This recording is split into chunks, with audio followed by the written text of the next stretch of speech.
Hello, my name is Agata and I am a PhD student at Małopolska Center of Biotechnology in Poland. Today I will present our results of finding novel alternative spliced events in mouse genome. Although mouse is a widely studied animal, the complexity of its transcriptome is still not fully understood. One of the mechanisms that stands for this is alternative splicing. Currently, we are not fully aware of all the alternative splicing events that can occur in a given transcriptome. One of the tools that offers the possibility to investigate this is Spladder. It builds an augmented splicing graph based on the current annotation and then expands it with new events. Currently, Spladder supports the detection of 6 canonical types of events: exon skip, intron retention, alternative 3 and 5' splice sites, multiple exon skip, and mutually exclusive exons. We used Spladder on data from experiment focused on neuropathic pain induced in mice, where expression in spinal cord was of interest. There were 3 animal batches. In each there were different gene knockouts induced in 2 or 3 different structures depending on a batch. For each batch there was a control group without knockout induced, and also for each group there was a subgroup with induced pain called PNSL and a control group with sham surgery performed called sham. There were 4 biological replicates for each condition, resulting in a total of 88 samples. Initially, we focused on differential analysis of gene expression, but it has not provided satisfactory results.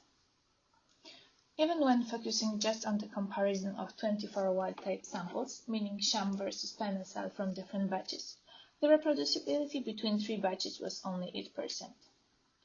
Thus, we have shifted our focus to explore possible new alternative splicing events for the same 24 samples. Spladder reports the PSI value, meaning person spliced in. It's the percentage of novel events in comparison to known and novel events together. We have picked a conservative approach and include only events with PSI value above 0.5 in all 4 replicates. We checked the number of common new events within batches, meaning between PNSL and sham, and between batches, between all sham and all PNSL groups from 3 batches.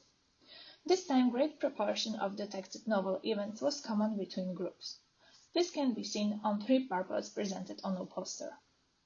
The highest number of events in common, 1,473 for all 24 samples, was detected for the alternative 3' event. This accounts for 50% of all detected events of this type. We were also able to detect some events unique to neuropathy, which will be evaluated further. Since the number of common novel events was so high, the next step was to examine how the results overlapped for all 88 samples.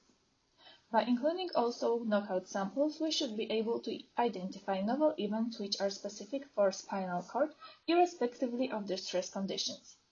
We have decided to exclude from our analysis intron retention event, as the library preparation protocol was based on ribodepletion, and thus the high number of false positives novel events of this type would be expected due to the presence of non-mature mRNA. Also, we have decided not to include alternative 3' events, as they are not as interesting as other events since they do not affect coding sequence changes. Still, the overlap was surprisingly high, reaching up to 40% of the common events. Interestingly, there are 4 genes which contain novel events of each considered type in all 88 samples. For the genes containing common novel alternative splicing events, a gene ontology analysis was performed. Among the top terms found, we see those related to neurons, nervous system, and differentiation. These results may indicate that the mouse reference gene model is poor in terms of brain tissue information. But they also reflect expected neuroplasticity, the fact that new connections are constantly being made in the brain, and different tissues evolve over time. In the next steps, we would like to investigate selected novel alternative splicing events as well as revisit the expression analysis with the improved mouse reference gene model. Thanks for listening, and I am happy to answer any additional questions you may have.